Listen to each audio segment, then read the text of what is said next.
Did you know that marriage can actually be good for you and for your physical health? Marriage is not always viewed as the gift from God that it actually is, but He has designed this relationship to provide some amazing benefits for both spouses.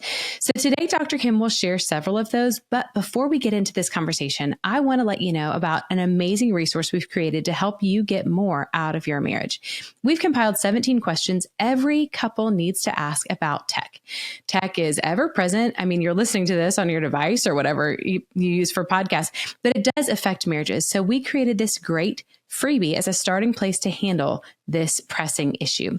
Make sure you check the link in today's show notes to get that, or you can find it at awesomemarriage.com/resources. So, Dr. Kim, let's talk about health benefits of marriage. Are you ready? You had to do a little homework for this one. I am ready. There's a lot of data, a lot of interesting studies, right? Yeah. Yeah. So who studies marriage and marriage benefits? Where do these stats come from? I think anybody, it would benefit them to know more about marriage. So you get health researchers that are trying to see, why people are healthy. Some people are more healthy than others, those kind of things. You get sociologists that are specialized in family studies, things like that. Economists, the economic benefits and the stability associated with marriage.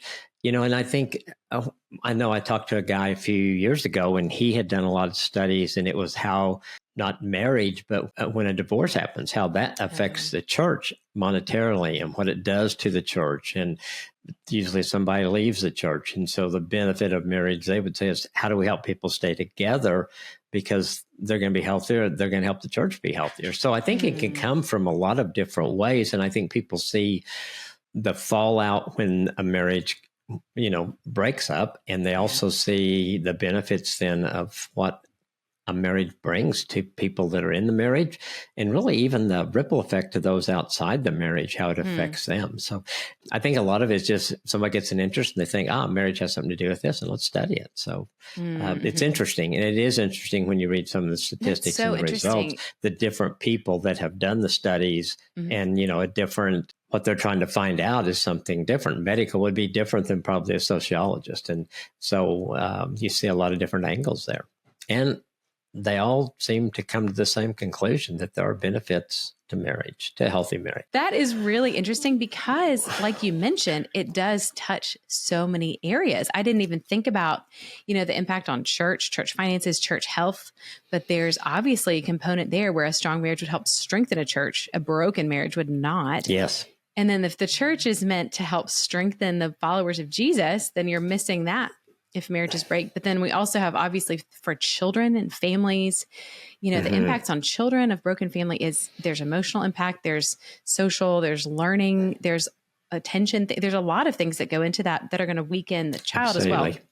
So yes, absolutely. It's so far reaching, and that kind of alludes to a lot of the negative effects, the effects that can happen from broken marriage. But it's awesome that today we get to talk about the positive, the benefits, the good stuff. And I know you're an optimist. I am pretty optimistic myself. So I love that we get to talk about the good stuff. Yes, it is nice. Yes. And there's a lot to cover too. So I want to hear, what is one benefit? What's the first one that research has shown for marriage? Well, I think one that people would be attracted to is that it does show that people who are married in a good marriage, longer and healthier life, they live longer, they have healthier lives, they have better functioning immune systems. I mean, just that whole health benefit, because I think we are in some ways very health conscious. Some people certainly more than others. But, when you're in a marriage and it's a good marriage, and that's helping us to have better lives, healthier, and to live longer, which in a good marriage, you want those things to happen. You want to be healthy together as long as you can. You want to live together as long as you can. So I think that is a really important part of it, for sure. Yeah, that is so interesting, because you mentioned it's in a good marriage. It's not, if you're in a stressful marriage, it might not be beneficial, but we did a whole series on the healthy self, heart, mind, soul, and strength, which comes from the Bible, where it's, the scripture says, love the Lord your God with all your heart, soul, mind, and strength. And so we detailed some of these different ways that your health influences your marriage. but in turn, your marriage is going to influence your health. And so it's really Yes. cool that it's very symbiotic. It's very helpful both ways. And so for those who are health and wellness conscious, I mean, I know you are, I am, and it's great to know anything we can be doing that's helping our health. So marriage is actually great. Absolutely. And I think it's there's all kinds of incentives to work on your marriage, but that would certainly be another one. Got a good marriage, healthier, longer life. Most people will think that's a pretty good deal. Yes, that's great. So what is the second benefit that research shows? The second benefit would be mental health. Because marriage is good for mental health. We know that a good marriage can reduce depression, anxiety, stress. I mean, if you're in a stressful job and that you have, and your home life is really good and your marriage is good, well, that's where you recharge. That's where you are able to let that stress out. And then it helps you get ready to go back into that job the next day or whatever it is that goes on. If it's an issue in families or extended family, things like that, you've got someone to walk through that with you. And so that to pray with you, to talk to you about it. And that helps in so many ways in just reducing the negative effects that can come with having to deal with something like that. So I think the whole fact of, if we're talking about number one being your physical health, then you talk about your mental health and some of the things that we know in our culture. We see here about so much depression, so much anxiety, everybody's under stress, those kind of things. Well, marriage can help your mental health. And I think that's another great benefit. Yeah, for sure. Yeah, that's huge. And I really think it's interesting you mentioned it has lower incidence of depression, because I didn't know that, but I know you've shared openly about how you and Nancy each have battled seasons of depression, right, within marriage, but also how you were able to support one another and then come through that. Yeah. And I think that was so helpful. I mean, I think a lot of times that I see people with depression, the person that they're in a relationship or something don't understand it because they don't know what to do with it. And yet when you can say, hey, my spouse is depressed. And if I went through it, I guess before Nancy did, I can't remember now which went through it first. We both went through it 2 or 3 times. But you understand, okay, just what I can do to help this person, how I can help them through this, how I can encourage them in ways that are going to be helpful and stay away from things that are, you can't tell somebody's depressed, just get over it. I mean, that just doesn't work. And so I think there's a real benefit there to have someone that understands that. And Nancy did, and I do. And so, if that ever happens again, which I hope it doesn't, but we know how to be there for each other, and it made it better. You don't feel all alone, and like when I would be Nancy, I remember one time, this was like 10 years ago or so, she just said, get in the car, we're going somewhere. So we did, and we did, we drove to Norman, which is about 45 minutes, and we ate at a place that we liked there, and it made a difference. And I needed her to nudge me a little bit. That she didn't take me and put me in the middle of a big crowd. She went to kind of a out of the way place that we knew we probably wouldn't run into somebody that we knew, and just get me out. So those things are really helpful when you're going through things.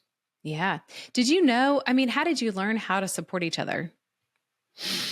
I think by praying for each other, God kind of gave us some wisdom in that area, because, we really didn't know other that we cared. And, and I think more now on the positive things that help. We may have done some things that didn't work, and we figured that out to start with, but I don't really remember those because I think we figured it out pretty quickly. And I think it all started with us learning to care about each other that way, with Nancy having panic disorder and that coming out in the first year of our marriage. And at that time when nobody really knew anything about panic disorder, I don't think it was even in the DSM, what would have been at that time 3 at that time, as far as if something was diagnosed. And so we were trying, it kind of be something we worked on together. Okay, how do we do this? What research is out there? There's some doctors, and we were blessed enough to find that I think I've told this before, there's a doctor in Oklahoma City at the OU Health Science Center that was working with a doctor in Boston, and they were working on panic disorder together. And so we were able to get into him and his wisdom and what they're doing in research, and be able to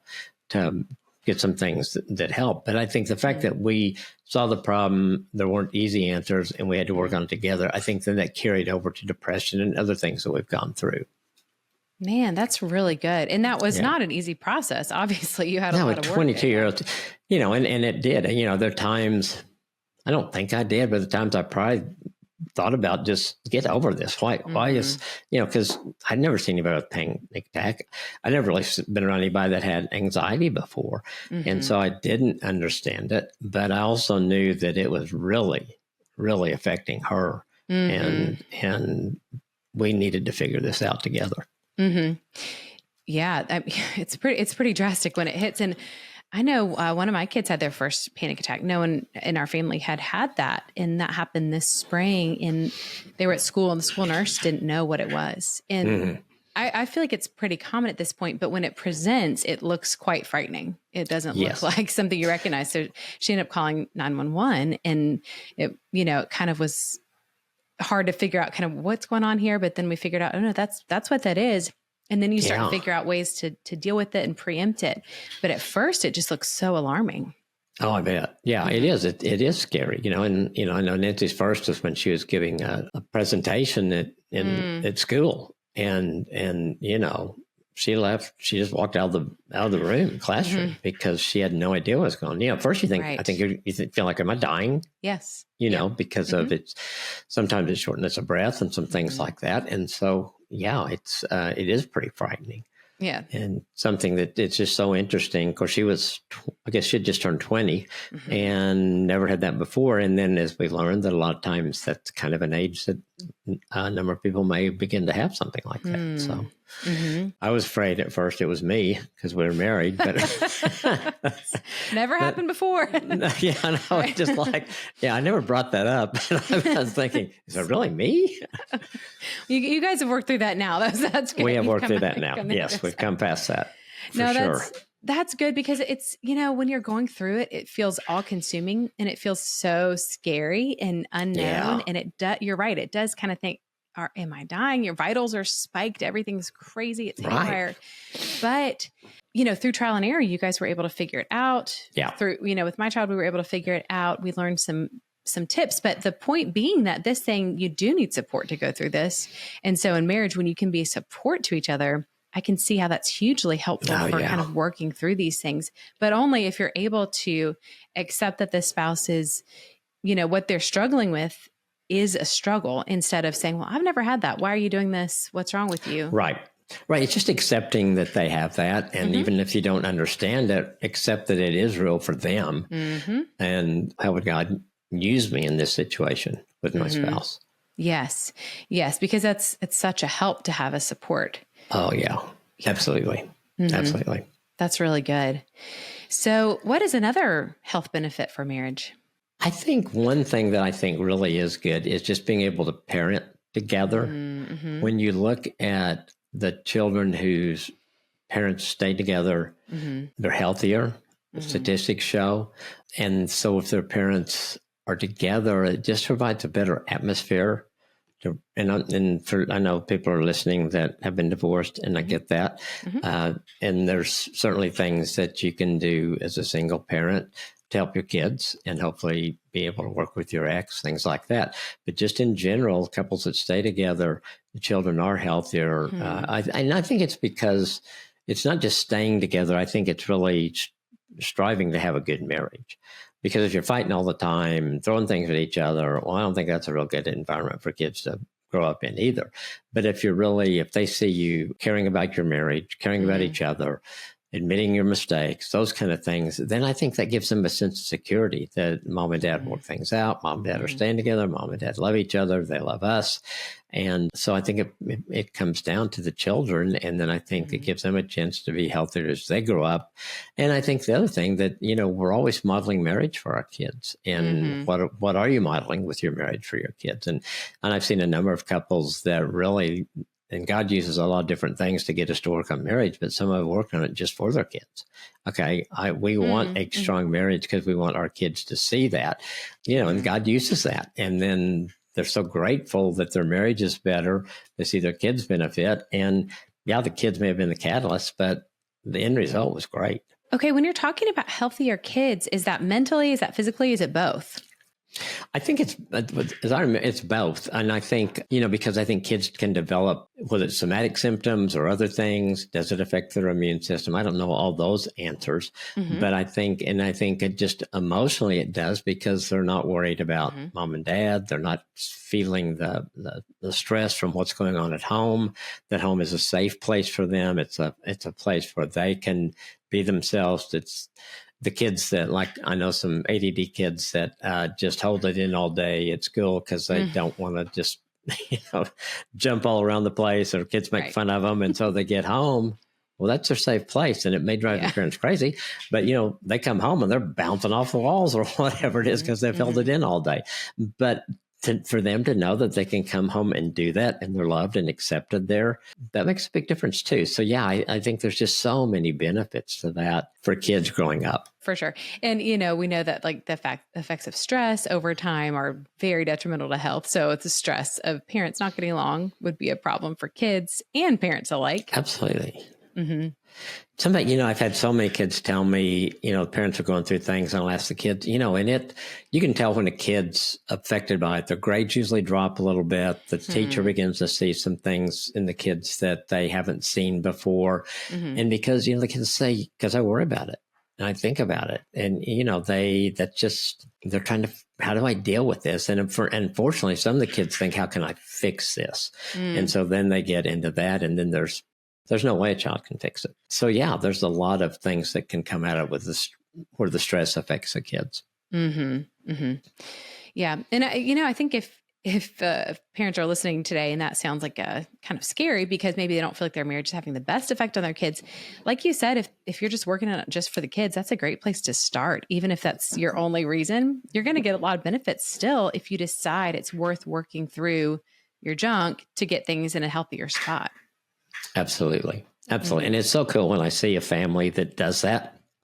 And the kids are pretty resilient when they want things different for their parents. So when they begin to see that and they see that it's consistent, it's easy for them to just think, okay, mom and dad fix this, and, things are better, and I don't have to worry about that anymore. And, you just see, I was thinking of one couple I saw that I remember they sent us a Christmas card one year, and we'd only been working together a month or so. And I just remember that card with the picture compared to the one we got the next year, and the changes in everybody's countenance was just amazing. Wow. Something that's subtle you probably wouldn't notice if you didn't have the comparison and know what had gone on. But so, yeah, it does make a difference. That's really cool. And I know too, because I'm this age too. I have kids in the home, and they're all like adolescent, teen ages. And I have one in particular, just, seeing how they kind of are maturing into their own communication, conflict styles, and all that kind of stuff. One of them in particular really wants to see me and Brian hug and make up after we've had an argument. So he'll kind of go, okay. Are you guys going to, all right, he wants to see it wrapped up. He wants to see that it's over, because we have our ways that we would communicate, but we haven't always been cognizant of what we are presenting to them, and I know that some people are probably very, very conscious of that. We just have our way that we resolve it, and we do, but it's made us more aware to go, okay, let's tie this up in a bow and let's make sure everybody knows that everything is resolved and it's good. But it's really sweet to see that concern, that interest. Yeah. That's cool. That is really cool. And that he's willing to say it and to stand there until you do. Yes. Yeah, exactly. He's like, okay, come on, bring it in. Everybody bring it in. Come on, get this going. It's actually adorable because he wants to be in the middle of the hug too. So cute. Okay. That's pretty cool. Don't tell him I said cute because he's too old for that, but it's a, it's a nice moment. Yes. So, well, what else would you add to the list, Dr. Kim? What else do you have for us? There's a couple of things I thought of. One, I think if you've got a good marriage, you're going to be happier with your life. And I think that's going to be good. And then I found a deal that the Marriage Foundation put out, and they had 6 things. And I thought, these are really good. So the 6 things they say are having a deep connection with your soulmate, learn how to love one person unconditionally. I think that's huge. And I think, that really is, I think, one of the purposes in marriage is to help us learn to love others like God loves us. And this is the person God puts in front of us every day. Have a lifetime connection that grows over time. contribute to society by raising children properly, experience and embrace personal growth, and feel joy all the time. And I thought those are really kind of a little different spin on it that I really liked. So I wanted to share that. Those are good. Yeah. That's really thought-provoking, I thought they were actually. very good. Yeah. It really is. Very like character forming for us, for each of us, like you said, to be more like Christ. Yes, absolutely. Absolutely. All the way through, from the top way we love each other unconditionally, the deep connection, raising our kids, our own personal growth. Yeah, all of those for sure. Man, those are really good. That's a great list of benefits. And we've got a lot of benefits that we've talked about. And it's cool because they're all sort of umbrellas. You know, they're all overarching. Like we've got our longer lifespan, better immune system, better mental health, better contribution to society, better emotional health through our formation. But before we wrap up, I did also want to talk about the flip side, which is the health risk of loneliness. Because a lot of things I think that we've covered in this conversation are, you know, they point back to a lot of the scripture, what the scripture says about it. Like if Ecclesiastes 4 talks about two are better than one. If one falls down, they can lift each other up. And so there's a lot of things we see evidenced in these health benefits. But on the other side, loneliness is such a health risk, actually. It actually correlates with all kinds of negative health outcomes. So what are some of the risks of loneliness on our health? Gosh, there's, you know, when I had three that came to my mind. And so then just when I was doing some research on it, wow, the list was really long. So I'm going to kind of share some of those: high blood pressure, heart disease, obesity. You know, you're lonely, and so we cope in different ways. And for some people, it becomes eating. And so that can get out of hand, and what we know that does to our bodies. Weakened immune system, anxiety, depression, cognitive decline. I mean, because you don't have that person you're interacting with all the time, which also can lead into, I don't know if there's an earlier onset of Alzheimer's dementia, but it was listed as loneliness can definitely contributes to those. Stroke, death, depression, anxiety, suicide, and that the immune cells have trouble fighting off viruses. There's just a lot of negative things that happen to us health-wise when we're in this loneliness and we feel alone. And there's a difference between being alone and being lonely. I think all of us love some alone time. Some people like more than other. And so if you're fulfilled in that, and you're having other outside relationships, and your relationship with God is good, you know, you're going to be okay. But when you feel that loneliness and that emptiness and feel like there's a void all the time, it just really takes us down. And so, you know, I would say if we're in this type of situation, what's your first step out of that? And it may just be maybe just going to your doctor and talking to your doctor and checking yourselves out and see kind of what the doctor says. Make sure you're healthy. Go into a counselor. Maybe you decide to get involved in something at your church. It's just beginning to take some of those steps to be around other people and to take better care of yourself. That doesn't mean you get on a dating site today because of this, but I think it's first getting yourself where you're healthy. And then if that's what you want to do, then it's go out and see if God's got somebody there for you. But you're going to be healthier in doing that, and you're going to date healthier because you've taken care of those things.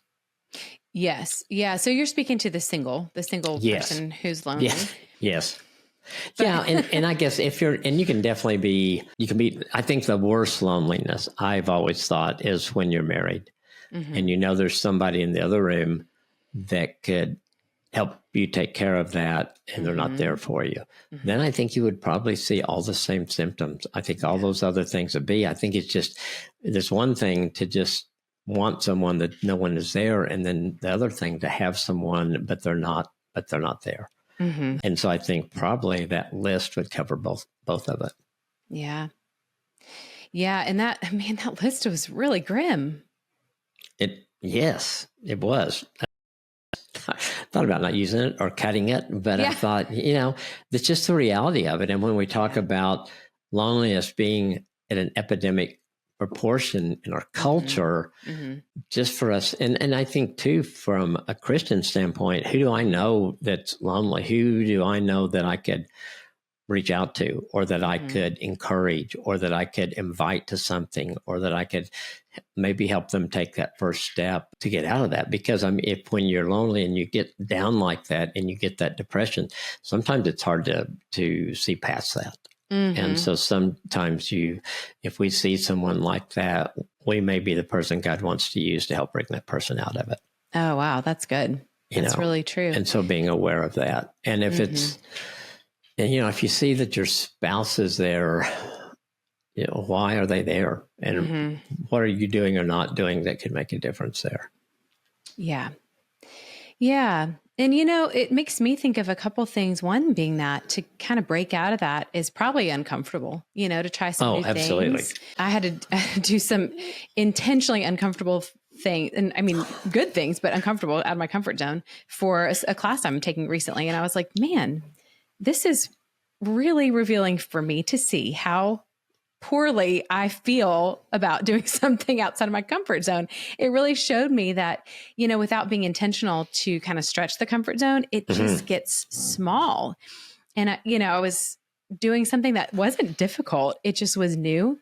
And I just felt so nervous and anxious inside. Yeah. And I had to realize okay, I feel this just because it's something different, not because it's something bad. It's just an experience I was out of my comfort zone. And so I thought, man, anytime you do that, it is uncomfortable. But on the other side, thing that might be really helpful. Yes. It's worth taking the risk. It's worth it. Yes. Yeah. When you show up to the church picnic and you don't know who you're going to sit with, or you go on a Sunday morning, or you go, to this event, you just have to take that risk. You do. And I know it's not easy. Or it's easier at church to wait till the service has started and you kind of sneak in on the back row and you make sure it's a big church so nobody notices that you're the new person there, and they slip out instead of maybe getting there a little early, maybe going to a coffee bar, maybe even just saying hi to somebody and kind of, let them know you're there and kind of see some things that happen, and then go up and sit on a row where they're in a part of the church where there's a lot of people sitting, and just, all those aren't going to be easy, and your heart may beat really fast, but you've made a huge step after that. And the first time, nothing magical may happen, but I think it's going to be a lot easier to go back the next time and just kind of go through the same routine. And eventually something can happen. Yeah. Yeah. Yeah. And I'm an introvert. I still get nervous at the meet and greet time. I'm still like, oh man, I don't know what to say. You'll have to do this. But I love meeting people. I just never feel like I really know what to say. So it always feels a little risky. Oh yeah. No, I agree. It was easier at COVID when we couldn't. Yeah. Or I think what we did, we waved at people. We were separated and then you wave at people instead of, that was pretty safe. Then we had to go back to, now we got to talk to them again. Yes. Yeah. That's true. That's true. Well, man, that's so many reasons. Those terrible things on that list are so many reasons that we need to be taking the steps to cultivate the good relationship, the closeness and connection in our marriage, and to make sure that we're not lonely in our marriage or lonely outside, Yeah, absolutely. So, Dr. Kim, I'm curious, in this conversation, how has your marriage helped your health and well-being personally? We talked about the depression some. Are there any other ways?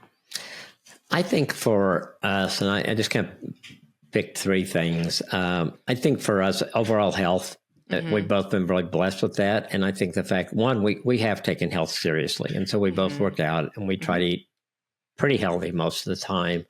But I think marriage has helped us just be healthier. Just like the research shows. I think the healthier you are, then the more you enjoy life. And so the second would be doing life with my best friend. I think that benefit of marriage has been great for us on both sides of that. And I think as the longer we've been married, we've valued that more and how precious that is to be able to do life with the person that you want to be able to do life with, Mm-hmm. and the health to do that with.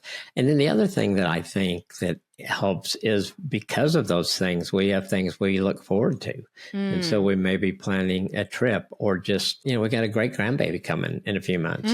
And so looking forward to those things together and embracing, enjoying those things together. And so I think all of those things help our well-being, our health, those kind of things that have just made such a difference in our marriage, and that we've grown in those areas over time. We do it better, a lot better now than we did in the past, for sure. And those are really good. Yeah. That's such a great quality of life. Yes. Yes. Oh yeah, exactly. That's so good. Those are so good. And I love that you mentioned too, looking forward to things, because that's just such a powerful effect. It has such a powerful effect on our mental health. It does. And it doesn't have to be something big. It doesn't have to mean you're going a trip around the world or something like that. Right. It can, it can be something small. We look forward to, in the spring, we look forward to 1st of May coming, because that's when we plant flowers. Yeah. Yeah. And that we can't wait. We start going in April looking and figuring out what we're going to do. And then for some reason, we don't plant until the 1st of May. Probably because we planted in April before and we either had something freeze out or, a storm or something like that. So, yeah. And so it doesn't have to be a big thing, looking for the holidays together and planning, what are we going to do this year? We're going to do anything different, those kind of things. So it's those are the things that we always have something. I think we try to enjoy the moment. We have also want to have things that we're looking forward to. Those are good. Those are really good. For me, some of the ways that marriage has helped my physical health, it was with some better sleep habits. When we when we first got married, it was a real culture clash because I was a night owl and Brian was an early bird. And so that was a little bit difficult to navigate, because we really didn't know how different we were until we shared at the same home, the same bedroom. And so that was really tough, because I didn't think I could change. I didn't think I could be a good sleeper. I never did, but I have changed and adopted a lot better, healthier sleep habits, which is so good for the long run, for mental health and everything. And also, Brian's a very productive person. And so he's helped me learn. He's literally taught me, I'll be like, okay, business mentor, what do I do? He's taught me so many skills about just how to get things done, and kind of coached me through things, which is really great that I can lean on his expertise, because we're so different, but it's really helpful when we can share the strength. And then kind of in the same vein, being introverted and being married to a wildly extroverted person just means that I kind of have wingman, I guess, in social situations, where he kind of pulls me along. It's sometimes against my wishes, to get out when I'd rather be in, but it's literally expanded my life so much to have an extrovert that I'm stuck with. Yeah. So there's been a lot of benefits too. And again, it's important to mention that those have come through some struggle. They weren't always like a fun thing, but they've been very beneficial and enjoyable. Absolutely. That's really cool. So Dr. Kim, this has been such an encouraging and kind of a sobering conversation about our physical, mental health and well-being in marriage. What is the final piece of advice you have for us today? Well, I know, people are listening that are thinking about, should I get married or not? Hopefully this has given you the positive things that can happen in a marriage relationship. And if you're married and you feel like we're not getting these benefits, okay, what's your first step to doing that? What's probably going to be a conversation, maybe a visit to a counselor, whatever it takes to begin moving toward to get the benefits of marriage that are there for us, that research shows that it does make a difference. And hopefully that motivates us to, there's just something about, okay, well, yeah, we're just going to spend the rest of our life together. We're not getting married, but there's not that commitment there. And it's so easy at some point to walk out the door. And so once you're married, hopefully you take it serious enough to say, this is a commitment we made for life, and we're going to work as hard as we can to have the marriage God has for us, and then we'll reap those benefits. So I would encourage you to think about that wherever you are. And if you're just checking off the boxes with us here, and you're going, yes, I agree with that. Yes, I agree with that. Yes, I see that in my marriage. Just keep doing it and enjoy, and be so thankful to God that He's put the two of you together, and that with His help, you figured a lot of these things out. Yeah, that's so good. That's a great place to land today. That's been a lot of good tangible advice on kind of a broad, big, heady topic. And so I want to remind you too, as we wrap up today, that if tech has become an issue in your marriage, we have got some help for you. It is our 17 questions every couple needs to ask about tech resource. This is a free resource that will help you navigate this issue and not let it come between you in your marriage.